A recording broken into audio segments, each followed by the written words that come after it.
Senhor secretário-geral da ONU, Antônio Guterres, chefes de Estado, de governo e de delegação, senhoras e senhores, apresento aos senhores um novo Brasil que ressurge depois de estar à beira do socialismo.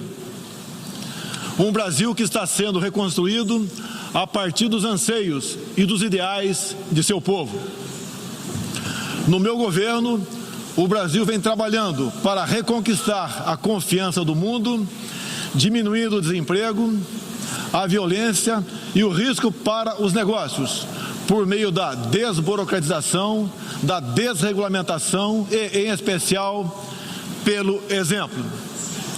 Meu país esteve muito próximo do socialismo, o que nos colocou numa situação de corrupção generalizada, grave recessão econômica, altas taxas de criminalidade e de ataques ininterruptos aos valores familiares e religiosos que formam nossas tradições. Em 2013, um acordo entre o governo petista e a ditadura cubana trouxe ao Brasil 10 mil médicos sem nenhuma comprovação profissional. Foram impedidos de trazer cônjuges e filhos. Tiveram 75% de seus salários confiscados pelo regime e foram impedidos de usufruir de direitos fundamentais como de ir e vir.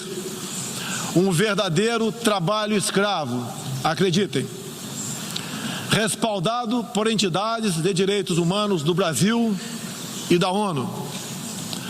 Antes mesmo de eu assumir o governo, quase 90% deles deixaram o Brasil, por ação unilateral do regime cubano. Os que decidiram ficar se submeterão à qualificação médica para exercer sua profissão.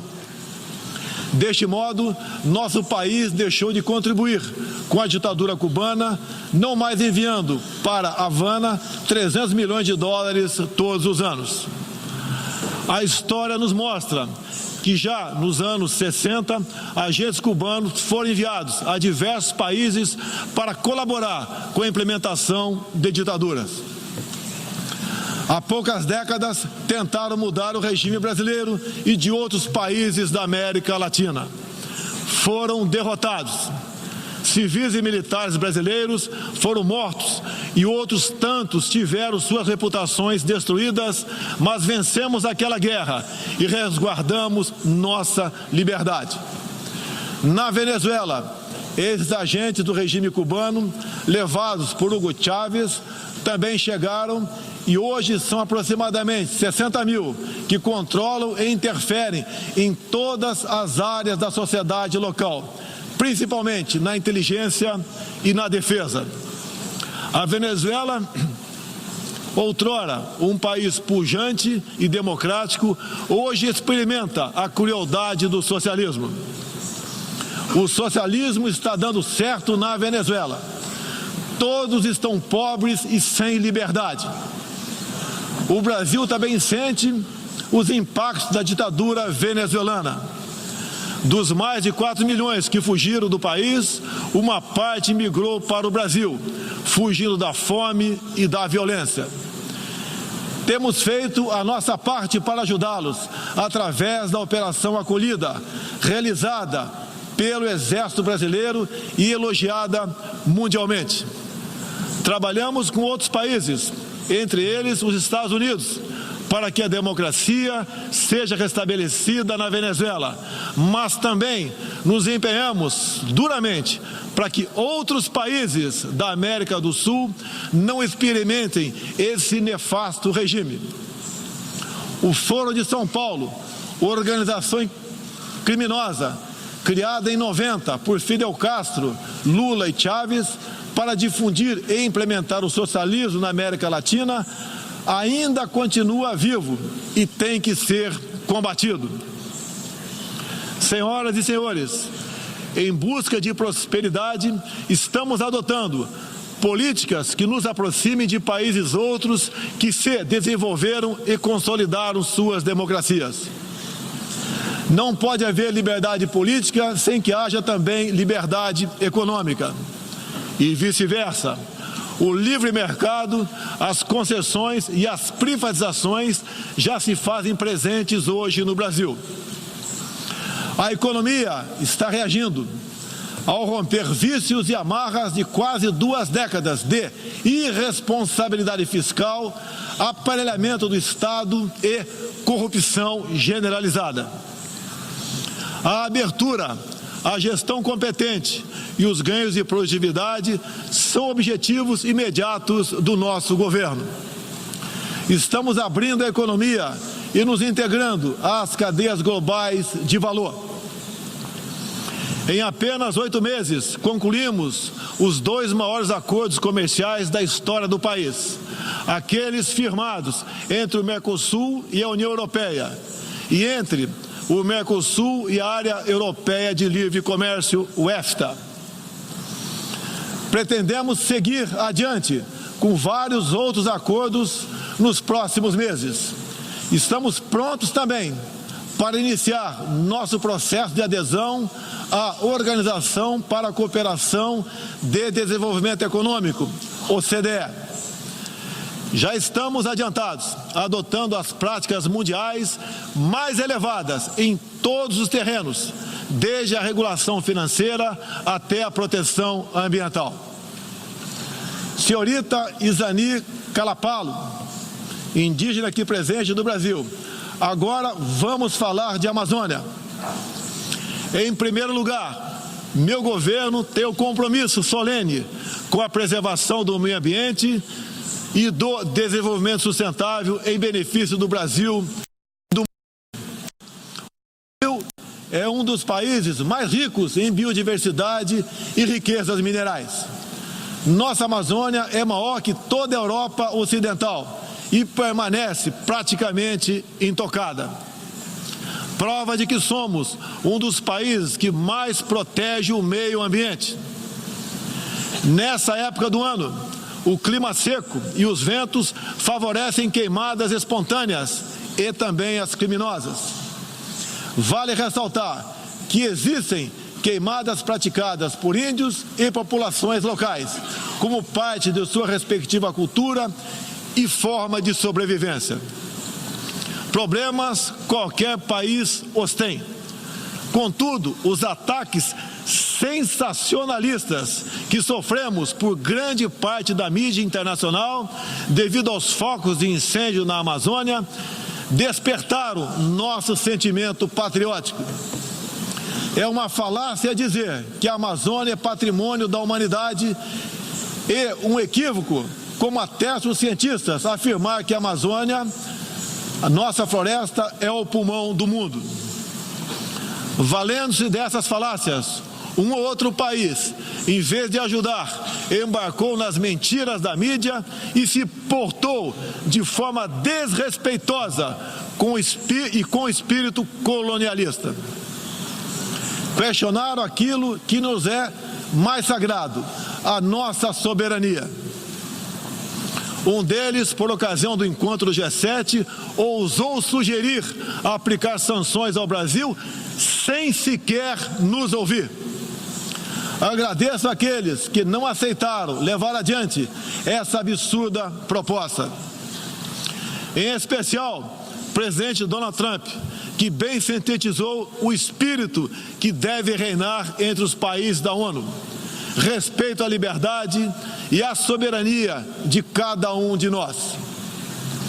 Hoje, 14% do território brasileiro está demarcado como terra indígena, mas é preciso entender que nossos nativos são seres humanos, exatamente como qualquer um de nós. Eles querem e merecem usufruir dos mesmos direitos de que todos nós. Quero deixar claro, o Brasil não vai aumentar para 20% sua área já demarcada como terra indígena, como alguns chefes de Estado gostariam que acontecesse. Existe no Brasil 225 povos indígenas, além de referências de 70 tribos vivendo em locais isolados. Cada povo ou tribo, com seu cacique, sua cultura, suas tradições, seus costumes e, principalmente, sua forma de ver o mundo. A visão de um líder indígena não representa a de todos os índios brasileiros.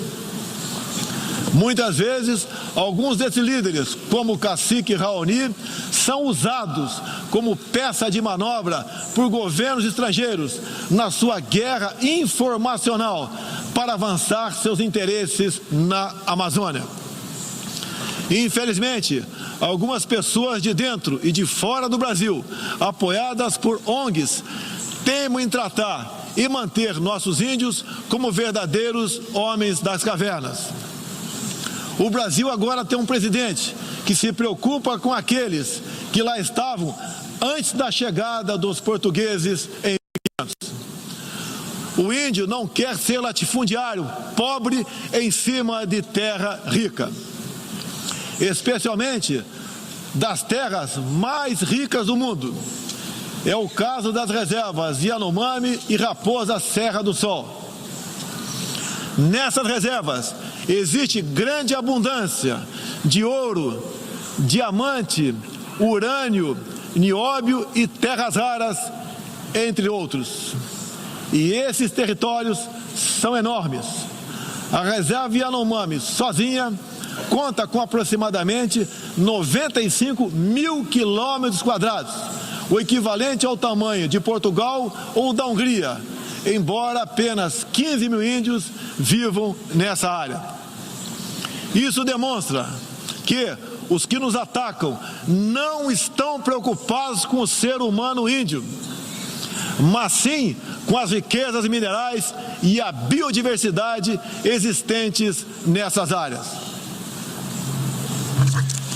E para mostrar aos senhores que não existe uma autoridade única entre os índios, eu quero ler uma carta aqui de grande parte das comunidades indígenas endereçadas para os senhores. O grupo de agricultores indígenas do Brasil, formado por diversas etnias e com representantes por todas as unidades da federação, que habitam uma área de mais de 30 milhões de hectares no território brasileiro, vem respeitosamente perante a sociedade brasileira endossar apoio total e restrito à indígena Izani Calapalo, aqui presente, do Parque Indígena do Xingu, Mato Grosso, que a mesma possa, na Assembleia das Nações Unidas, em Nova York, Estados Unidos, externar toda a realidade vivida pelos povos indígenas do Brasil, bem como trazer à tona o atual quadro de mentiras propagado pela mídia nacional e internacional, que insistem em fazer dos povos indígenas do Brasil uma reserva de mercado sem fim, atendendo interesses estrangeiros de países que ainda enxergam no Brasil uma colônia, sem regras e sem soberania. O Brasil possui 14% do seu território nacional regularizado como terras indígenas e muitas comunidades estão sedentas para que o desenvolvimento dessa parte do Brasil finalmente ocorra sem amarras ideológicas ou burocráticas. Isso facilitará o alcance de uma maior qualidade de vida nas áreas do empreendedorismo, saúde e educação. Uma nova política indigenista no Brasil é necessária. O tempo urge. Medidas arrojadas podem e devem ser incentivadas na busca pela autonomia econômica dos indígenas. Certamente que, se um conjunto de decisões vier nesse sentido, poderemos vislumbrar um novo modelo para a questão indígena brasileira. Um novo tempo para as comunidades indígenas é fundamental. A situação de extrema pobreza em que se encontram, sobrevivendo tão somente do Bolsa Família e de cestas básicas, nunca representou dignidade e desenvolvimento. O ambientalismo radical e o indigenismo ultrapassado e fora de sintonia com o que querem os povos indígenas representam o atraso, a marginalização e a completa ausência de cidadania. A realidade ora posta impõe que o mundo, na arena da Assembleia das Nações Unidas, possa conhecer nossos desejos e aspirações na voz da indígena Izani Calapalo, que transmitirá o real quadro do meio ambiente e das comunidades indígenas brasileiras. Portanto, Izani Calapalo goza de confiança e do prestígio da liderança indígena interessada em desenvolvimento, empoderamento e protagonismo, estando apta para representar as etnias relacionadas anexas, que são 52. Acabou o monopólio do senhor Raoni. A Organização das Nações Unidas teve papel fundamental na superação do colonialismo e não pode aceitar que essa mentalidade regresse a essas salas e corredores sob qualquer pretexto. Não podemos esquecer que o mundo necessita ser alimentado. A França e a Alemanha, por exemplo, usam mais de 50% de seus territórios para a agricultura. Já o Brasil usa apenas 8% de terras para a produção de alimentos. 61% do nosso território é preservado. Nossa política é de tolerância zero para com a criminalidade, aí incluídos os crimes ambientais. Quero reafirmar minha posição de que qualquer iniciativa de ajuda ou apoio à preservação da floresta amazônica ou de outros biomas deve ser tratado em pleno respeito à soberania brasileira. Também rechaçamos as tentativas de instrumentalizar a questão ambiental ou a política indigenista em prol de interesses políticos e econômicos externos, em especial os disfarçados de boas intenções. Estamos prontos para, em parcerias e agregando valor, aproveitar de forma sustentável todo o nosso potencial. O Brasil reafirma seu compromisso intransigente com os mais altos padrões de direitos humanos, com a defesa da democracia e da liberdade de expressão religiosa e de imprensa. É um compromisso que caminha junto com o combate à corrupção e à criminalidade, demandas urgentes da sociedade brasileira. Seguiremos contribuindo, dentro e fora das Nações Unidas, para a construção de um mundo onde não haja impunidade, esconderijo ou abrigo para criminosos e corruptos. Em meu governo, o terrorista Cesare Battisti fugiu do Brasil, foi preso na Bolívia e extraditado para a Itália. Outros 3 terroristas paraguaios e um chileno que viviam no Brasil como refugiados políticos também foram devolvidos aos seus respectivos países. Terroristas, sob disfarce de perseguidos políticos, não mais encontrarão refúgio no Brasil. Há pouco, presidentes socialistas que me antecederam desviaram centenas de bilhões de dólares, comprando parte da mídia e parte do parlamento. Tudo por um projeto de poder absoluto. Foram julgados e punidos graças ao patriotismo, perseverança e coragem de um juiz que é símbolo no meu país, o doutor Sérgio Moro, nosso atual ministro da Justiça e Segurança Pública. Esses presidentes também transferiram boa parte desses recursos para outros países, com a finalidade de promover e implementar projetos semelhantes em toda a região. Essa fonte de recursos secou. Esses mesmos governantes vinham aqui todos os anos e faziam descompromissados discursos com temas que nunca atenderam aos reais interesses do Brasil, nem contribuíram para a estabilidade mundial. Mesmo assim, eram aplaudidos. Em meu país, tínhamos que fazer algo a respeito dos quase 70 mil homicídios e dos incontáveis crimes violentos que anualmente massacravam a população brasileira. A vida é o mais básico dos direitos humanos. Nossos policiais militares eram o alvo preferencial do crime. Só em 2017, cerca de 400 policiais militares foram cruelmente assassinados. Isso está mudando.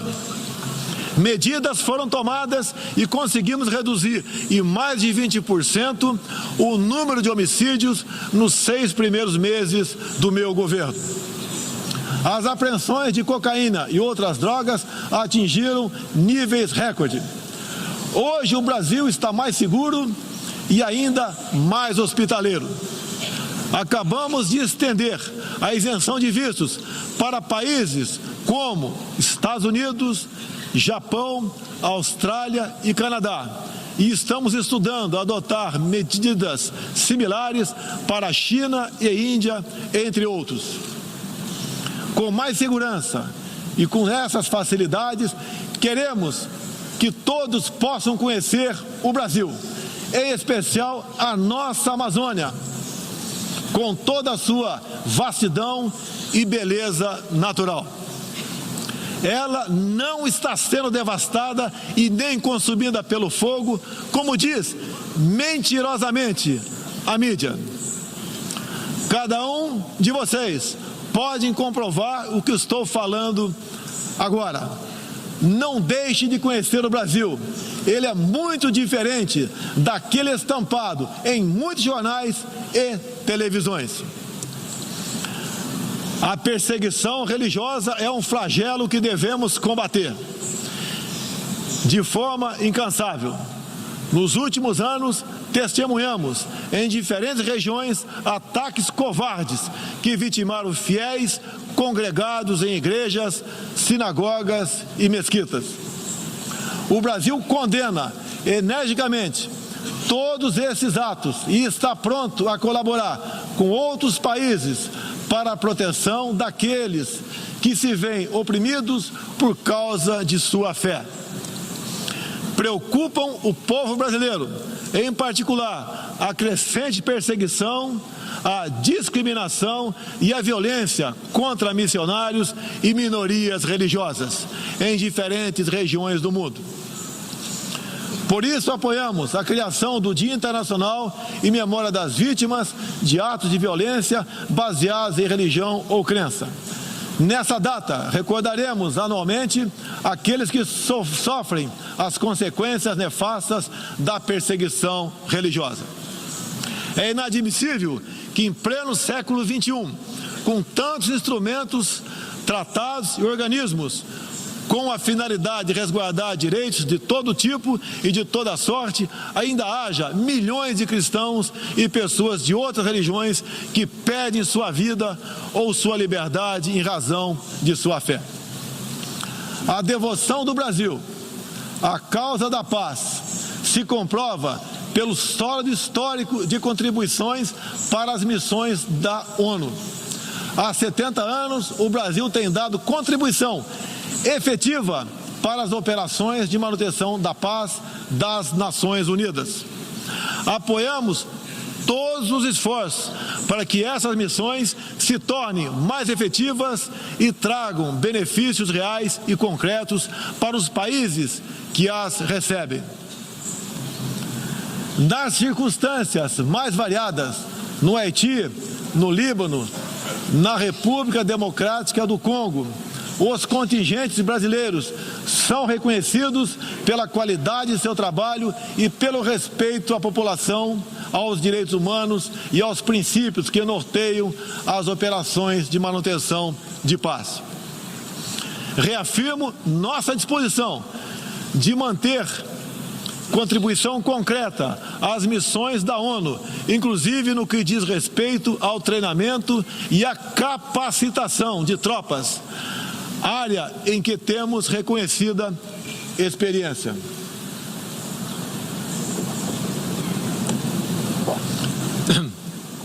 Ao longo deste ano, estabelecemos uma ampla agenda internacional com o intuito de resgatar o papel do Brasil no cenário mundial e retornar de retomar as relações com importantes parceiros.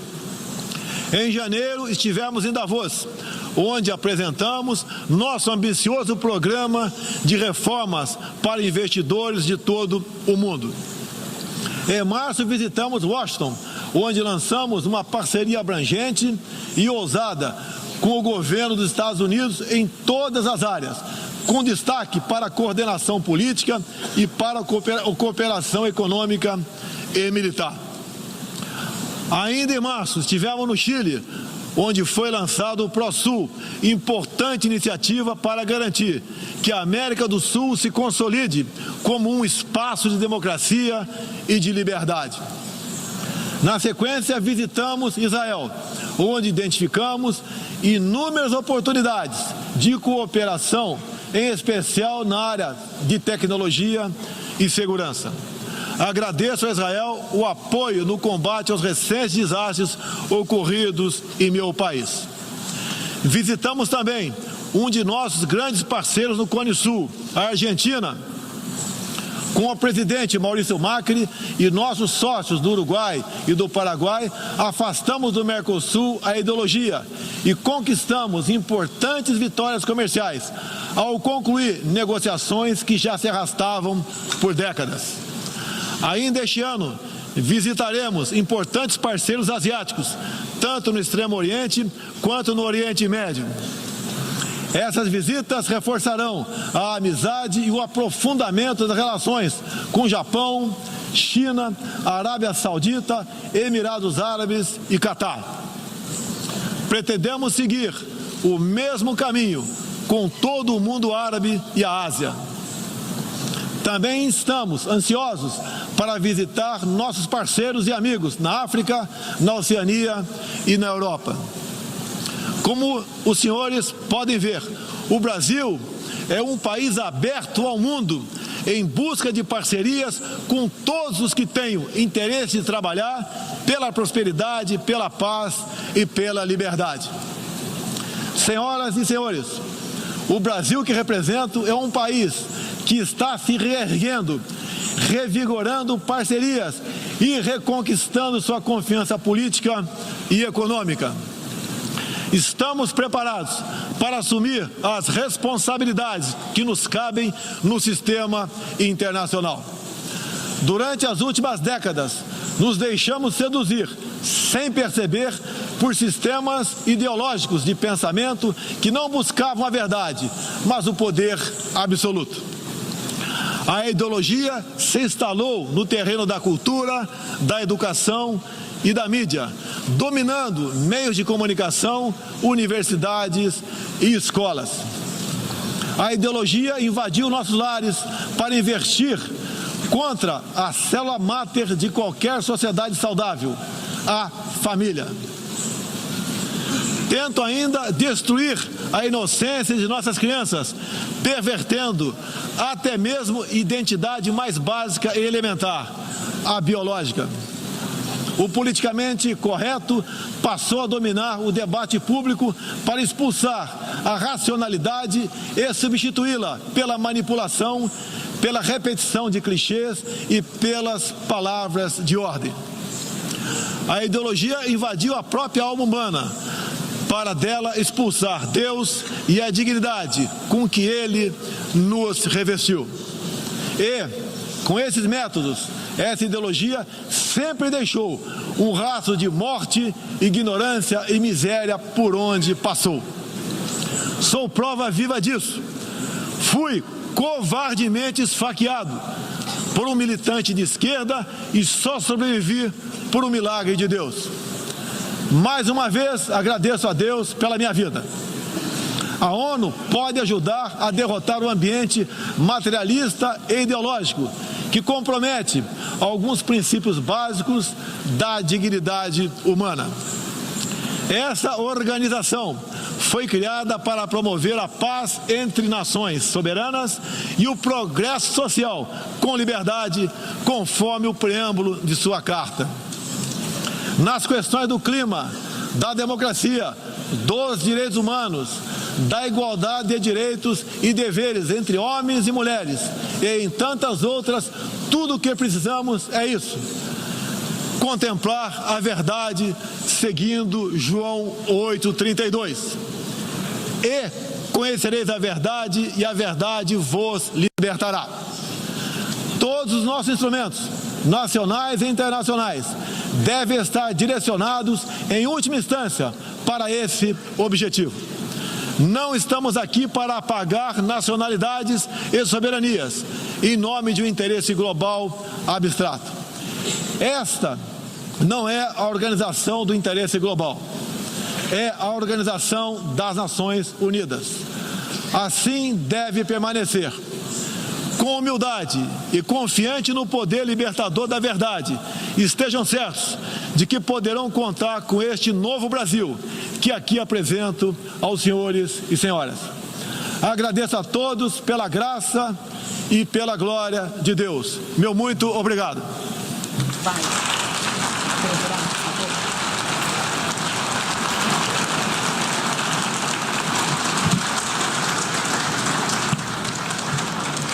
Bom, tá aí, nós acompanhamos ao vivo de Nova York, nos Estados Unidos, o discurso do presidente Jair Bolsonaro na Assembleia Geral das Nações Unidas.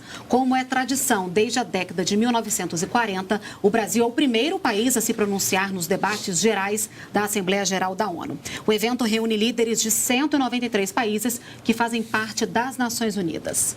Creomar de Souza, discurso dentro do esperado? Olha, o discurso pareceu abordar aquilo que se esperava, isso quer dizer, o discurso inicia